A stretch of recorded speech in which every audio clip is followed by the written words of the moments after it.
Et donc aujourd'hui, bien sûr que tu peux travailler sans droit télé.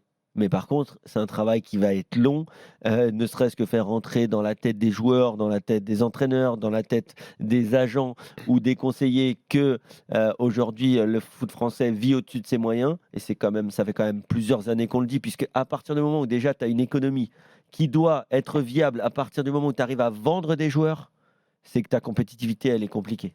Oui, bah, Elle est compliquée. ce que tu dis est très juste, je l'ai dit et tu as raison. Il y a quand même un point qu'il faut préciser, c'est que quand tu es habitué, quand tu as vécu avec ce genre de droit, tu es structuré pour.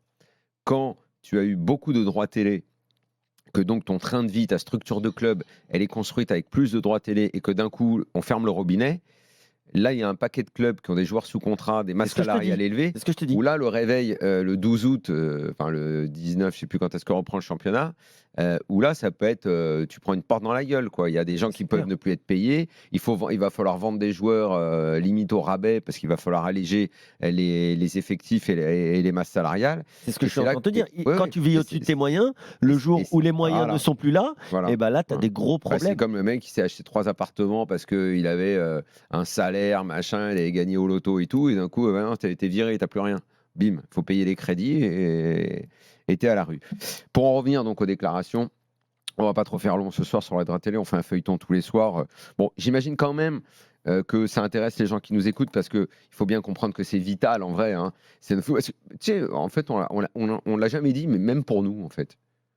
Même pour, enfin, imagine Thibaut, on est le 19 août. Enfin, j'arrive pas à l'imaginer parce que même au rabais, ils seront vendus les droits télé. Que tu veux dire, tu veux qu'on puisse pas voir les matchs? Bah ouais. Ouais, ah bah Mais oui. on peut même pas en parler, nous, en fait. Ouais, on imagine même pas en Nous, on fait. peut aller sur un stade en même temps. Autant grâce à la télé, on peut voir plein de matchs.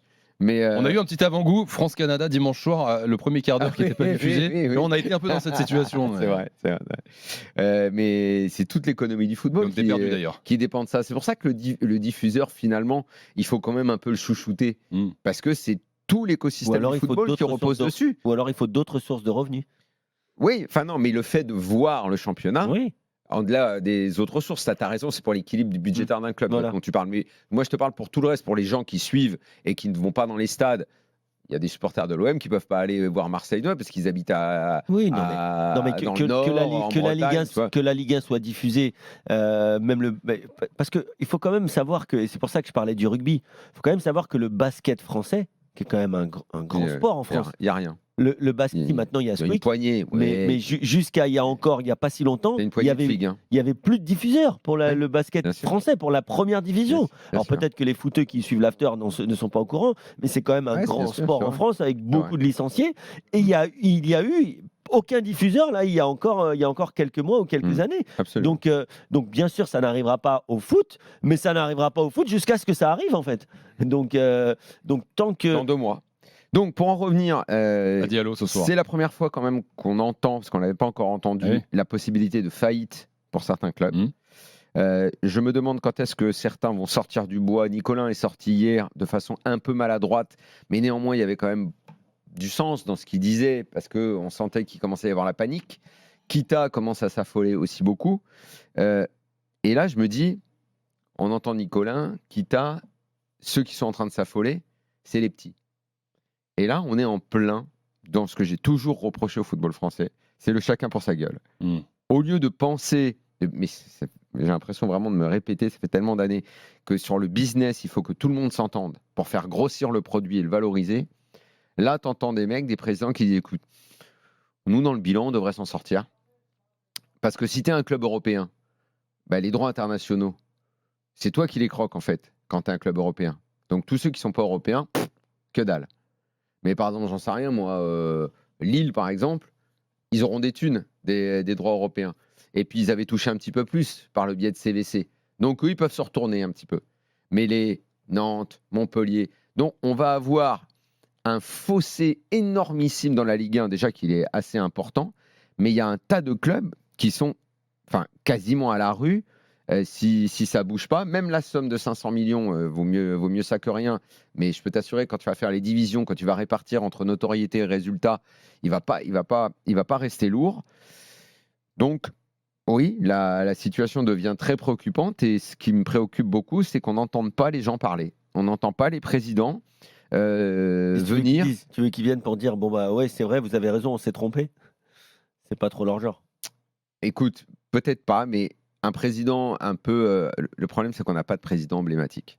Pendant un moment, tu avais Aulas qui pouvait un petit peu prendre les devants et dire je sais pas, on sait que lui, par exemple, pouvait être en lien avec Canal, avec les diffuseurs. Aujourd'hui, il n'y en a pas.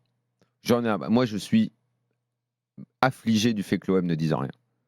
C'est pas possible que ce club ne participe à aucune réunion, discussion, il n'y a rien.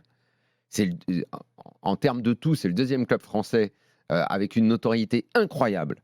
D'abord, déjà, ils se sont fait fourrer sur CVC avec la somme qu'ils ont pris. Et là, quand tu vas vendre quoi comme projet à Conceição, s'il te manque d'ores et déjà 30 millions dans les caisses parce que t'as pas ça. Et rien. Il n'y a pas de club phare, de club leader. Alors on va me dire, le PSG.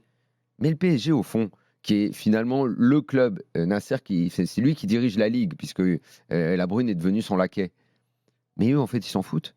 Parce que d'abord, il y a CVC, ils ont pris une part énorme. 2, il y aura l'argent de la Ligue des Champions, des droits télé de la Ligue des Champions, parce que ce que Canal a donné pour obtenir les droits de la Ligue des Champions, c'est très important. Et il faut savoir aussi que les équipes qui sortent de la phase de poule prennent une part de gâteau beaucoup plus importante.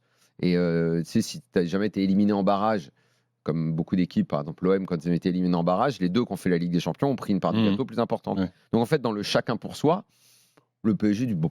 Non, mais ça va, nous, on s'en fout de toute façon, ils n'ont jamais œuvré pour une répartition plus importante à Paris. Donc ils préfèrent qu'il y en ait 10 qui traînent dans le caniveau. De toute façon, la Ligue 1, ils la gagnent de toute façon. Ça leur sert d'entraînement pour la Ligue des Champions. Ligue des Champions, ne l'oublions pas, qui a changé de formule, où tu vas démarrer en septembre pour terminer fin janvier, où c'est une sorte de championnat qui va te demander un petit peu plus d'énergie. Plus de matchs. Donc le PSG, la Ligue 1, tu te souviens les débats sur la Super League.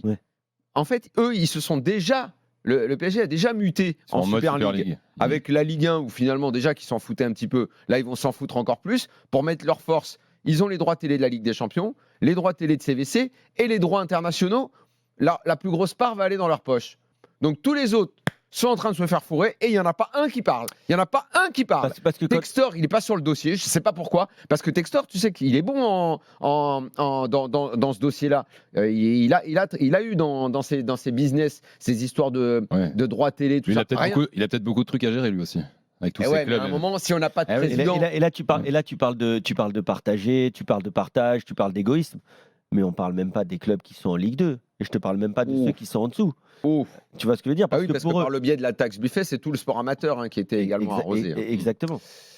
On va s'arrêter là pour ce soir. Suite évidemment demain dans l'after, prochain épisode et sur rmcsport.fr. Si les présidents veulent parler, on est là.